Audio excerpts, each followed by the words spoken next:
Hi, Dax. We're going to keep reading Lions at lunchtime, and I just counted out and made sure. Today we're going to read chapters 7 and 8, and tomorrow are 9 and 10, the last two chapters. So tomorrow we will know how this story ends. Chapter 7, you ready? Is called Hi There! The forest was cooler than the sunny plains. It was filled with shadows and bird calls. Where are you? Jack shouted. Here, said Annie. He found her in a thick glade. Bright rays streamed between the trees. Green leaves and vines swayed in the dappled light. The little gray bird sat in a tree, twittering at them. Yuck, what's that? Said Annie. She pointed at a round, brown thing hanging from a low branch. Bees buzzed around it. If that's her nest, it's a pretty weird nest, said Annie. That's not a nest, said Jack. It's a beehive. Don't you see the bees? Yikes, said Annie. She stepped back from the tree, but the little bird darted at the beehive and pecked at it. What's she doing? Said Annie. The bird kept pecking at the hive. I don't know. Maybe she's as nuts as you, said Jack. Look her up in the book, said Annie.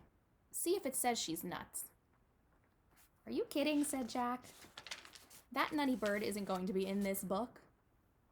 Just look. Jack opened his Africa book. He kept turning the pages. Just as he thought, there was no gray bird in the book. Forget it, he said. Keep looking, said Annie. Jack turned one more page. And there it was, a little gray bird, a beehive, and a tall painted warrior with a spear. I don't believe this, said Jack. Then he read aloud. This bird is called a honey guide.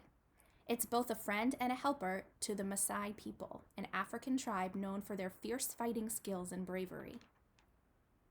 Hi, honey guide, Annie called to the bird. I knew you were important. Jack kept reading. The honey guide leads a Maasai tribesperson to a beehive. The bird waits for him or her to scatter the bees and take the honey. Then the bird feasts on the honeycomb. That's cool, said Jack. They work together like the zebras and wildebeests and gazelles. Yeah, said Annie, and she wants us to be her helpers. We have to scatter the bees and leave her the honeycomb. How do we do that? Said Jack. He looked back at the book. It didn't say how. Well, maybe we could wave those weeds at them, said Annie. She pointed to some green plants that looked like giant fans. Jack put his book and backpack down. He and Annie pulled up the weeds. They waved them near the tree, and the bees scattered. Next, Jack grabbed the tree branch and jiggled it. The hive fell to the ground and broke open. Annie stooped and stuck her finger into the golden honeycomb. Yummy, she said when she tasted the honey. Try it. This is them sweeping those weeds. Jack stuck his finger in the honeycomb. He licked off the golden honey. It was the sweetest honey he had ever tasted. Now the honey guide can get to her honeycomb, said Annie. Yeah, but she'd better hurry before the bees come back, said Jack. It's weird, said Annie. Honey's so sweet and good. But to get it, you have to go past a lot of dangerous bees. Oh, man, whispered Jack. That's it. That's what? Asked Annie. Jack said Morgan's riddle. I'm the color of gold and as sweet as can be, but beware of the danger that's all around me. What am I? I get it, Annie whispered. Honey. Honey, said Jack, nodding and smiling. That's it. We've answered Morgan's riddle. Let's go home. He stood up to leave. He gasped. Standing in the shadows was a tall man with a spear and a curved sword hanging from his belt. His face was painted in fierce, bright colors. Jack knew at once what he was. A Maasai warrior. Hi there, Annie said in a small voice. Oh, man.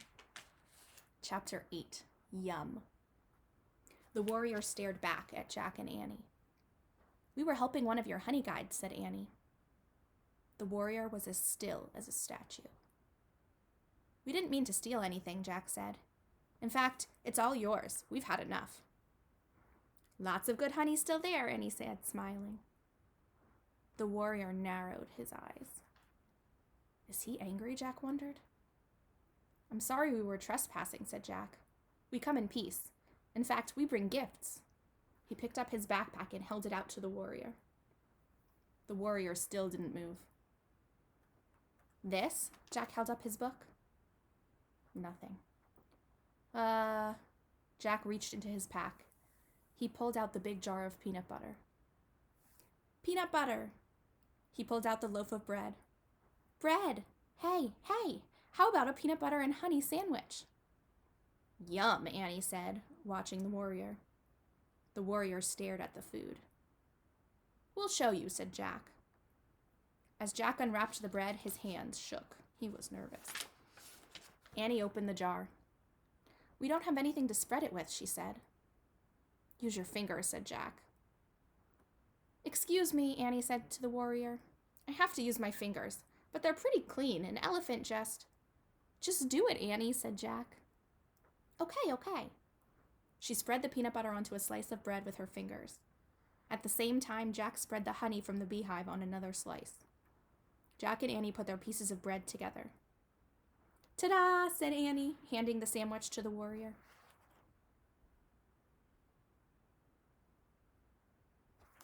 The warrior took the sandwich, but he didn't eat it.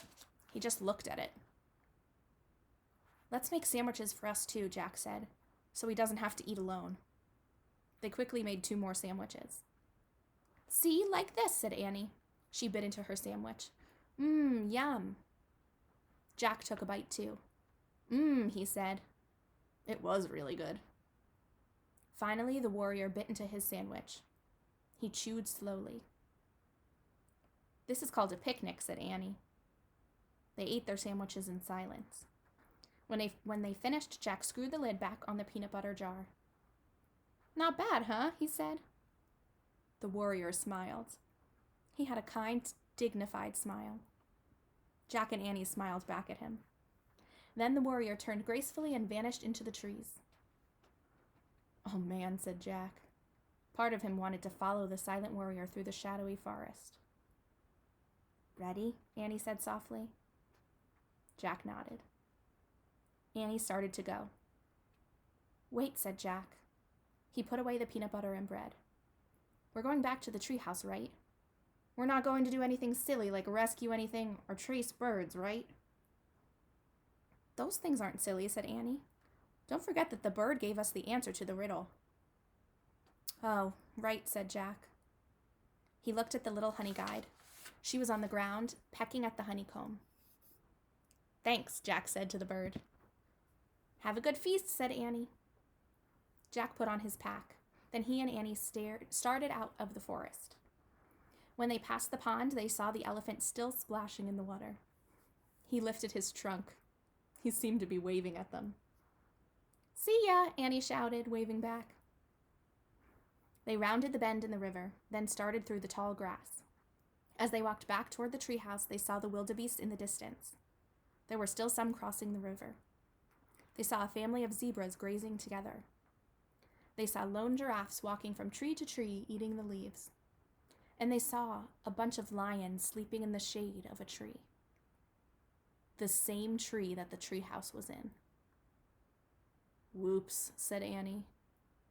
Jack's heart gave a jump. So there they are, he said. Oh, they finally found the lions. And we will have to wait until next time to hear the last 2 chapters. I hope you're excited to hear how it ends. I am. See you later.